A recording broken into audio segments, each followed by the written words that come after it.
It is the 20th of the 7th, 2012. This is today's climate change update. I just wanted to let Gary know that I got my rag. I love it. Absolutely love it. I'll attach a link to his channel below. Let's get started. Earth changes. Scott.net. Canary Island wildfires continue to rage. Spanish authorities evacuated a town of 1,800 on the Canary Island on Tuesday after 3 days of firefighting efforts failed to prevent a raging wildfire from reaching it. Nuclear insanity. Japan refires second reactor at station sitting on tectonic fault line. And of course the protests are going on and on. This is KEPCO, K-E-P-C-O, not TEPCO, T-E-P-C-O. It's the Oi nuclear power plant, and again there's a fault line, an active fault line, but KEPCO can't seem to find the information, the seismic information on that area. Sinkhole opens up on I-70 near Idaho Springs, Colorado. And drought widens, unlikely to yield through October. They have a seasonal drought outlook map going up, and you can kind of see for yourself just how extreme the drought is in the United States right now. Central Australia's frostiest winter in a decade. Months of Central Australia is experiencing an unusually frosty winter. The frostiest in more than a decade in some parts, and there's much more to come. Of course, Australia has not been exempt from the crazy weather patterns going on around the world. Two rare white sparrows appear in Moray Garden. This is in Great Britain. A woman who photographed a rare white fledgling sparrow in her garden last week was left stunned when the second white bird turned up. Now, scientists did studies of the bird and wildlife outside of Chernobyl after the Chernobyl accident more than 25 years ago, and the cases of albinoism runs rapid in radioactive areas. So this very rare, uncommon thing might become more common as the years go by. BP oil spill partially, ? To blame for high dolphin deaths in Gulf of Mexico. Of course, they're not going to fess up, but after you dump millions and millions and millions and millions of barrels of Corexit into the Gulf of Mexico to cover up the hundreds of millions of barrels of oil that leaked out into the Gulf of Mexico, and a nice big sludge sits on the bottom. Enjoy your seafood. I wouldn't eat any seafood right now. Iceland not cold enough. 14 killer whales seen off of northern Scotland. More than a dozen killer whales made a rare appearance off the most northerly point in mainland Britain on Monday morning. Visitors to the John O'Groats coast were spellbound as 14 killer whales splashed and played in the harbor. They're saying they're following the seals, and it's probably a combination or 2 or 3 pods they got together to throw a little party. Over to the watchers. Volcano alert raised for Mount Tongariro volcano in New Zealand. GeoNet raised the volcano alert after a series of quakes beneath the volcanic complex. The alert is now on aviation color code yellow and volcanic alert code 1. Small volcanic earthquakes have been recorded beneath the mountain, and the sequence started on July 13th, but soon declined, restarting on July 18th and increasing in numbers on July 19th and 20th. So the volcano's gearing up, and they're getting ready for it to erupt. Strong swarm of earthquakes continue in the Kuril Islands. I believe they just had another 6.0. And of course, Sahara dust cloud heading towards South Florida, United States. While thunderstorms pound South Florida, a very concentrated area of Saharan dust is coming all the way from Africa. The northern Caribbean islands have already been dealing with the Sahara dust with hazy skies. The dust should arrive sometime today and last until next Monday. and the dust has been carried over 10,000 kilometers. It's following the same systems the hurricanes do off the coast of Africa. Over to the nuclear stuff. Let's start on ENA News. Expert on BBC like setting off a nuclear bomb in Eastern Europe? Fire fears for dying radioactive tree plantations around Chernobyl. And again, over 25 years later, we are still dealing with Chernobyl. Of course, if the forests catch on fire and the ash gets up in the air and all that radioactivity gets redistributed. And again, it accumulates. It all accumulates.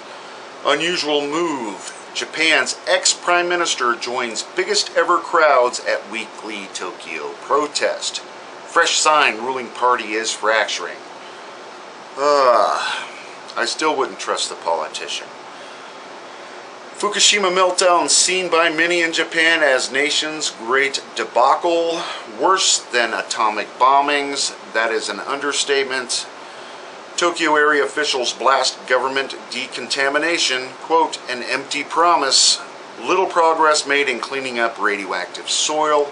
And you got to remember, they just found in the suburbs of Tokyo like some mushrooms growing in a school that has already been decontaminated. And the kids are still going to school in the area, pass by this spot all the time, and they're not looking to clean it up anytime soon. French physicist, Fukushima spent fuel pools miraculously survived. Unit number 4, a constant source of worry. Now, they're worried about the plugs in the bottom of this pool and how the salt water might be corroding the metal in these plugs, and if they go, there'll probably be no way they will be able to keep the water continuing in spent fuel pool number 4. I've seen reports in the past where it is literally cracked and they're pumping water from the basement back up into the top of the pool just to keep the water levels normal.